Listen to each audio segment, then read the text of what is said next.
Good afternoon, everyone, and welcome to Stock Market Today. It's Alyssa Corum, and I am joined by Ed Carson on this Friday. We're going to break down the action for the major indexes, also take a bit of a step back, look at the week, how that turned out, and Ed, give us a preview of a couple of stocks that we're going to be analyzing today. Yeah, we're going to take a look at Square, which is sort of setting up bullishly, Zoom Video, which has a very aggressive entry, and Dynatrace, one of the big stocks of the week. That's right. Well, first, let's take a look at the NASDAQ on the Think or Swim platform from TD Ameritrade so we can look at those candlesticks. The NASDAQ capping Friday with a gain of 0.6%. Very strong weekly gains across the board. We'll get into that just a little bit here, but a pretty solid finish to what was a very strong week, Ed. Yeah, it was really impressive how the market rebounded. I mean, the prior week, obviously, we peaked out, and came right down, pretty solid selling, but we turned right around and marched to new highs on the NASDAQ and the S&P. So impressive action. We're basically back to this half standard deviation line. That seems to have been about where we've sort of, sort of topped out at various points along the way. But it's done very well. In this, it was surprising, but that's sort of why you have to, you don't want to judge it. You would have been surprised at various points along the way, but you just have to take it as it comes. And the fact is, leading stocks were working well. A lot of new breakouts this week, and growth stocks generally did well. Saw software pick up, cyclicals rebounding. A lot of medicals were doing well. I mean, chips, I guess, were sort of so-so, but a lot of strength in the market.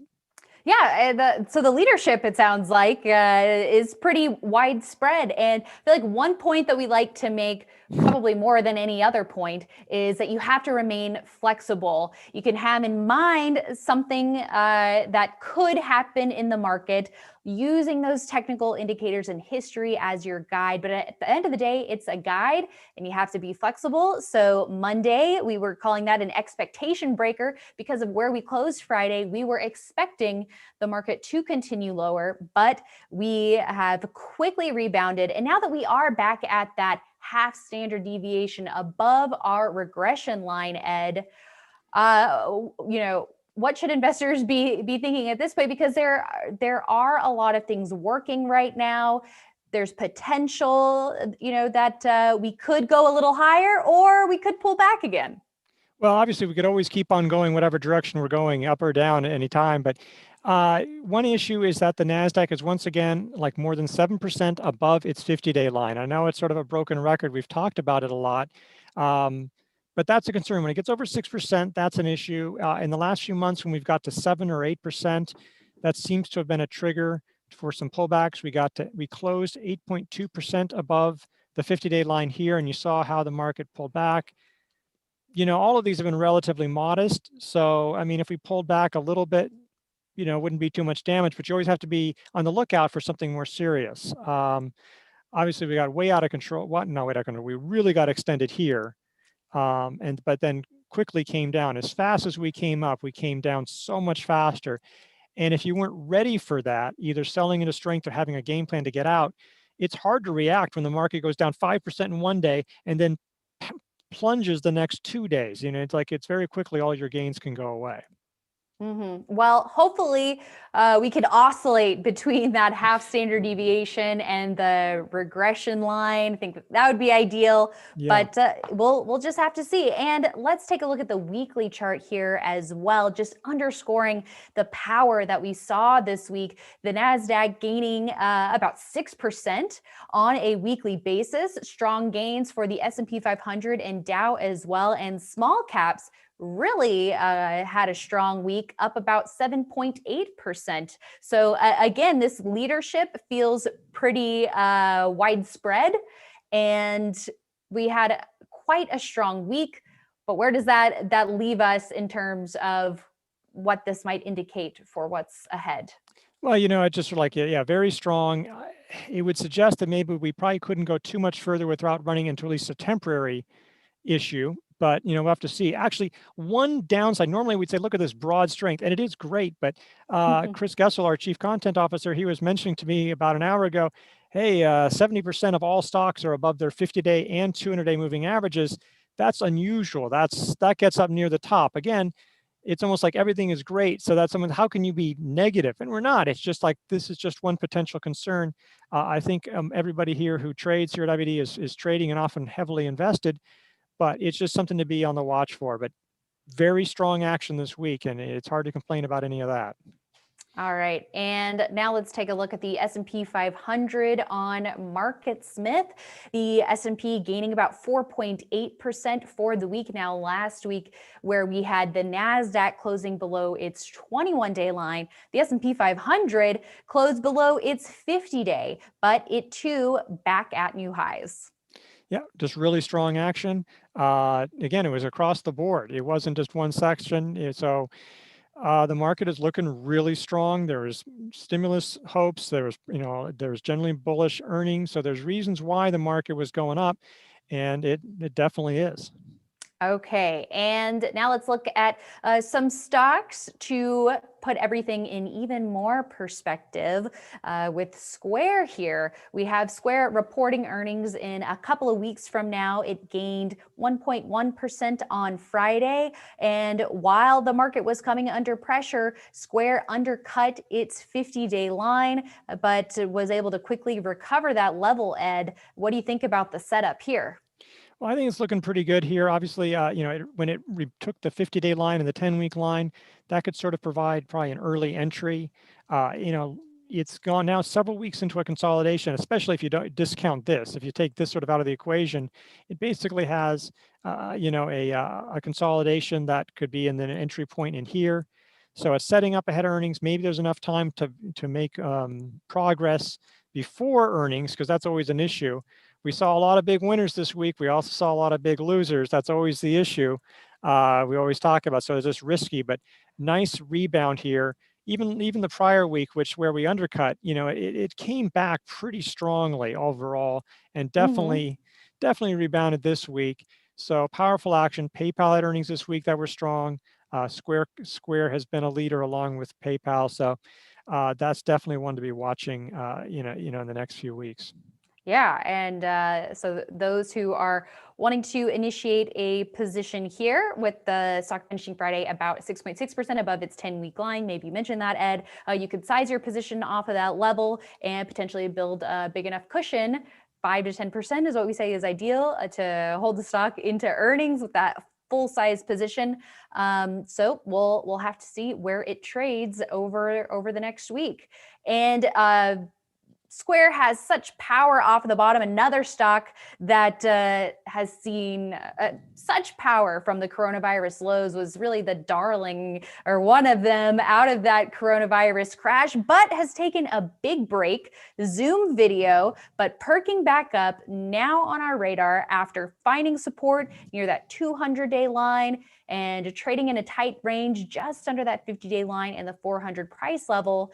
A very strong move today, Ed, considered an aggressive entry. This is an aggressive entry. We often talk about aggressive entries. This is an aggressive entry. I want to make that clear, because this is way deep in a base. In fact, it's so deep in a base and it really hasn't built the right side. It doesn't even showing up yet as a base.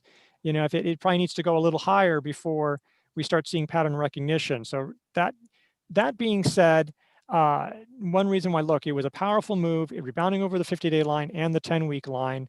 It had been trading tightly in this area around the 21-day and 50. You could size it off the 10-week line. You could size it, treat maybe this area, around here, because it sort of cleared this tight area. And why are we doing this one? This was actually our stock of the day. Well, to be honest, we're sort of bending the rules a little bit, because this has been such a big winner. It still has such growth, growth ahead in the next coming, quarters. Obviously, we use Zoom for our platforms because it's so robust. It's so relatively easy to use, scalable to big audiences. So there's a lot of reason. Even though there's more competition, this one is still seems to be best in class. And it seems like work from home has legs. That like some people have moved away from our LA offices. I won't name any names. But so obviously that isn't just a temporary rental. There's some long-term plans involved. So I think people are just going to be doing that more often. We've become accustomed to it. In some ways, it's more fun. It's easier to do videos this way rather than everybody cram into a meeting and take 15 minutes just to get into the room. So I think there's a lot of, legs going for that. That doesn't mean it's going to work.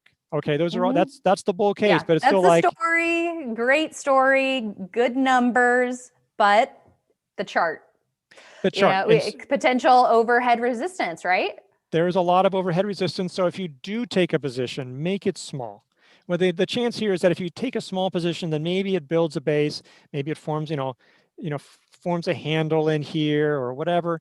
You've got a lower cost base, a little bit of a starting point, but don't be Hmm. going in there, I'm going to go full position. I mean, when you consider this, how deep it is in the base, given that Right. the market may be ripe for a pullback, once again, you don't want to go too aggressive. This is already Hmm. aggressive enough just to take Yep. anything. But it is very intriguing. It's definitely one to watch. Even if you don't buy it, this was an impressive move, and so you should be watching it. So if more conventional entry comes along. Exactly. Added risk here with this buy. Have your stop in place. But we have also seen, on the flip side, we have also seen the benefit to some of these early entries with stocks that can make explosive moves. You get in a little earlier, and then if it proves itself, being able to add to that position can be a good way to go. But we'll have to see where Zoom goes from here in the next week, but we're going to be keeping a very close eye on it since it was our stock of the day today. And Dynatrace had a pretty big week as well, Ed. Tacked on a 7% gain on Friday after exploding higher on earnings, up about 33% for the week. So a very strong move into highs. It took a little break as well with the 22-week consolidation, but this most recent earnings report for this enterprise software play seemed to really impress the street. What's your take? Absolutely. Yeah, it was really impressive. It tried to break out here. I actually played this breakout and I got out with a tiny, tiny gain, but it's like it's set up again. And I didn't rule it out. I just decided not to buy it. But there is nothing wrong. Sometimes a stock will try to make a move, it won't work, and then it'll come right back. And this one, powerful gap up. We talked about it quickly on IBD Live on Mm-hmm. Wednesday, and talked about it. It was basically in the buyer zone almost all session. It was in the buy zone a little bit the next session. So there was an opportunity to do it. It was our IBD stock of the day that day. You can see how the relative strength line, which was sort of going nowhere for a while, all of a sudden, nothing like a 33% gain to make the RS line perk up. It's at a new high now. So that's real power. That was really impressive, and it's nice that it had as long of an opportunity to buy it as there was. Yes, exactly. And a good amount of investors who took advantage of this buying opportunity might be up double digits right now. So we want to see it hold these strong gains next week and not give them up. We want that power to remain. So this is another one that we are going to watch very closely in the week ahead. But as always, the conversation is going to continue on IBD Live. But before we get to more information about that, Ed, in terms of the battle plan for the week, I mean, we've kind of hammered the point home this whole video, but it's important to keep that watch list fresh.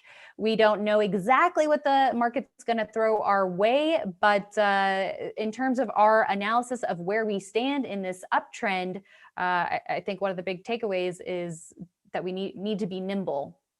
Need to be nimble. I do say, like, at the beginning of a market rally, you can sort of treat it like an old style Black Friday. You have your shopping list. You know what you want to buy. You're not just buying anything willy-nilly off the shelves, but you have your shopping list and you're rushing to buy. You're rushing to build up exposure, either from almost entirely in cash or entirely in cash. Now here you're a little more invested. Maybe you go window shopping, you're going in like, maybe I'll pick out that item. There's that one little thing, I'll just a little bit, just be a little more More nimble, but selective. more selective. And how much, so you have to question what's your exposure, how exposed are you? You need maybe take stock of that. But keep building those watch lists, because you not only want to see there's always new opportunities, and you want to see what is leading. If you want to see, because the software, which has sort of been sluggish, for a Mm-hmm. while, not terrible. I don't want to, just but a little bit sluggish. It's come on last, couple week or so with Dynatrace. There was, we obviously looked at Zoom, Shopify. There's a number of others. So, if those things start percolating and you say, oh, these cyclicals, that's a way to catch them, wait a second, I really should learn more, not just about this company, about the whole trend. And so that is that's important for just keeping abreast of the market and what's Mhm. really leading or what could be leading the market. That's right. And if we continue higher from here, great. Maybe there's add-on opportunities for recent purchases that were made, or like you said, new actionable stocks to take advantage of and see maybe how they fit in your portfolio. Or if we start pulling back, maybe take a look at those weekly charts and give yourself some perspective that way. And as always, whenever you're trading, whether it's making a new buy or a stock that's already in your portfolio, know where your line in the sand is on the downside ahead of time. Ahead of time, because it's so hard, to make an emotional decision. Either way, you can freeze or you can panic sell. What you want to do is a decision that you feel rational ahead of time, and then be able to make your decision, a little bit more coolly when the fire is actually going on.